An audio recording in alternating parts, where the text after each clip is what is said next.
अस्सलाम वालेकुम वरहमतुल्लाहि वबरकातुहू। मेरा नाम डॉक्टर असदुल्ला सुमरो है। मैं यहाँ अल्तमश जनरल हॉस्पिटल में माहिर अमराज़ क़ल्ब और हार्ट फेलियर स्पेशलिस्ट हूँ। जैसा कि आपको पता है कि हज अल्हम्दुलिल्लाह महीना शुरू हो चुका है और ज़ुल्हज जो है वो ज़ुल्क़ाद चल रहा है, ज़ुल्हज जो है वो अभी आने वाला है। और हज एक बहुत बड़ी सआदत है और दुनिया के तकरीबन 180 ममालिक से मुख्तलिफ़ ज़बानें बोलने वाले हज्जाज जो है वो मक्का और मदीना में आमद होती है। और उसमें देखा गया है कि हज के दौरान ज़्यादातर मरीज़ जो हैं वो जो अस्पतालों के इंटेंसिव केयर में दाखिल होते हैं उनमें से 64% मरीज़ जो हैं वो अमराज़ क़ल्ब की वजह से दाखिल होते हैं। उससे जितने भी स्टेक होल्डर्स हैं उनको अंदाज़ा होना चाहिए कि अमराज़ क़ल्ब जो हैं वो ना सिर्फ अस्पतालों में दाखिल होने की सबसे बड़ी वजह है, बल्कि ये भी देखा गया है कि उनमें से 66% जो मरीज़ हैं, 66% जो मरीज़ हैं वो अमराज़ क़ल्ब की वजह से मौत का शिकार हो जाते हैं। तो अस्पताल में दाखिल होना और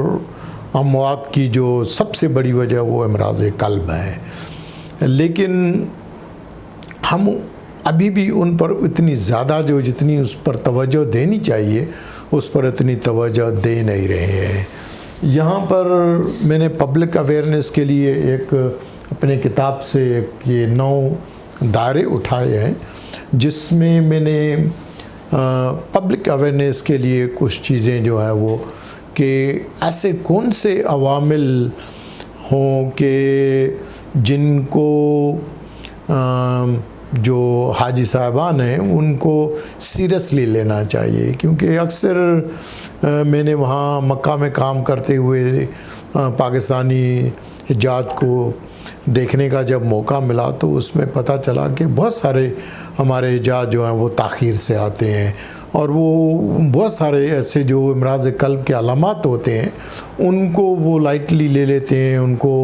समझते हैं कि ये खाने पीने की वजह से कौरमा बिरयानी खाई है तो उसकी वजह से ये जलन हो रही है, उसकी वजह से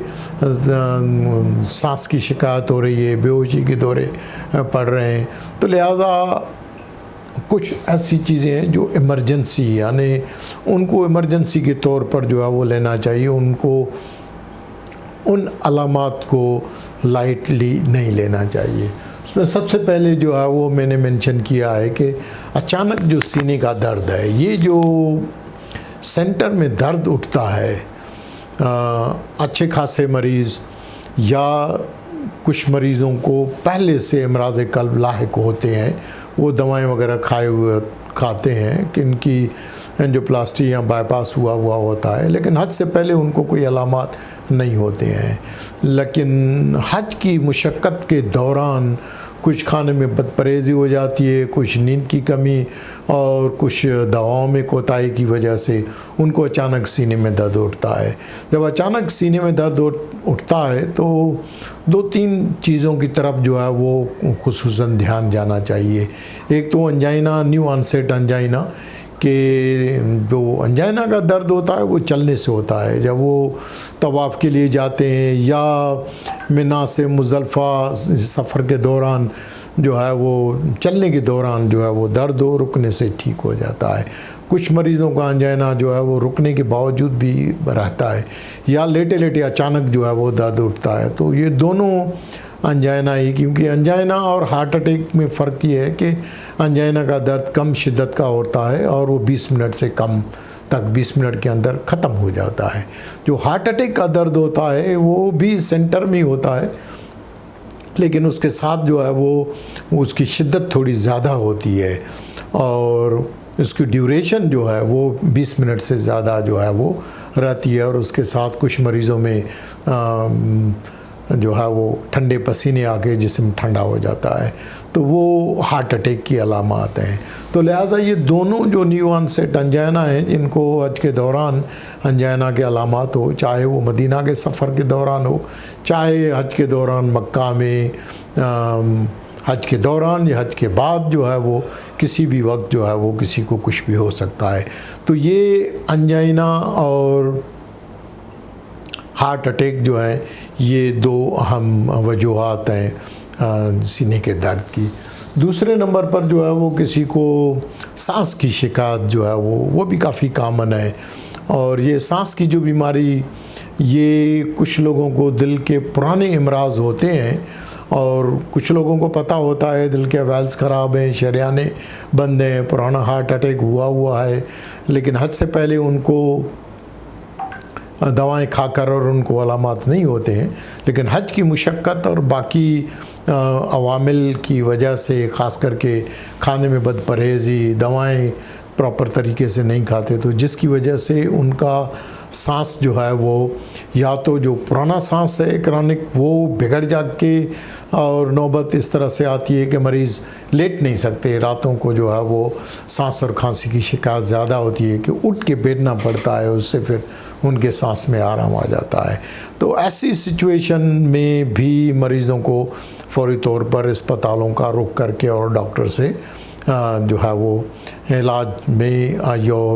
या जो अक्यूट डिकम्पनसेशन है तो उस डिकम्पनसेशन के कुछ प्रेसिपिटेटिंग फैक्टर्स होते हैं, जिसमें आज के दौरान जो है इन्फेक्शंस बहुत कॉमन है। तो लिहाजा इन चीज़ों का, बीमारी और जो प्रेसिपिटेटिंग फैक्टर्स, दोनों का इलाज करने से उनके हार्ट फेलियर के अलामात जो हैं वो बेहतर हो सकते हैं। दूसरा, पहली दफ़ा सांस होता है, इससे पहले जो मरीज़ होते हैं उनको हज से पहले उनको ना तो हार्ट फेलियर के अलामात होते हैं, ना तो हार्ट फेलियर के बारे में उनको पता होता है, लेकिन पुराने उनको अमराज होते हैं तो, लेकिन वो मख्फी होते हैं। और हज के दौरान जो है वो फिर अचानक उनको